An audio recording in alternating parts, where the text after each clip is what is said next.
தூத்துக்குடியைச் சேர்ந்த பாஜக பிரமுகரான அன்னபூர்ணா பிள்ளை சமீபத்தில் பாஜக நடத்துகிற பூத் வலிமைப்படுத்துகிற பயணத்தில் ஒரு ஏரியாவுக்கு போயிருக்காங்க. அப்போது அந்த ஏரியாவில் ஒரு சாமானியரோட வீட்டில் அன்னபூர்ணா பிள்ளை சாப்பிடும்போது அங்கே இருந்த ஒரு சாமானியன் ஆர்எஸ்எஸ் பற்றி பெருமையாக பேசியிருக்காரு. என்ன சொல்லியிருக்காங்கன்னா, இதுதான் ஆர்எஸ்எஸ், எளிமையாக இருக்கிறது தான் ஆர்எஸ்எஸ், ஆர்எஸ்எஸ்னால் ஜாதி பார்க்காது, எல்லார் கூடயும் பழகும் அப்படின்னு அவர் சொல்கிற வீடியோ தான் இப்போ வைரல் ஆகிட்டுருக்கு.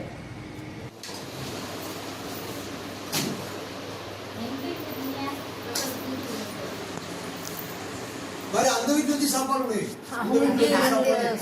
அப்படியா இது நீங்க தெரிஞ்சுக்கிடுங்க. அதுதான் ஆர்எஸ்எஸ். ஆர்எஸ்எஸ் உடைய வளர்ப்பு இப்படிதான். உங்களுக்கு நான் சொல்றேன், மாயமா வெள்ளத்தா நிக்கலா. ஆர்எஸ்எஸ் வந்து இப்படிதான். அவங்க வந்து எந்தவித இதுவுமே பண்ண முடியாது. மக்களோட ஜாதி மதம் மொழி எதுவுமே கிடையாது. நாட்டுக்காக உயிர் தியாகம் பண்ணணும், இந்த நாட்டை வல்லரசாக்கணும் அப்படிங்கிற ஒரே குறிக்கோள் ஆர்எஸ்எஸ் காரங்களுடைய குறிக்கோள். அந்த ஆர்எஸ்எஸ் காரங்க தான் அவங்க. பிரதமர் மோடி ஆர்எஸ்எஸ் காரங்க, அமித்ஷா ஆர்எஸ்எஸ் காரங்க. இது வந்து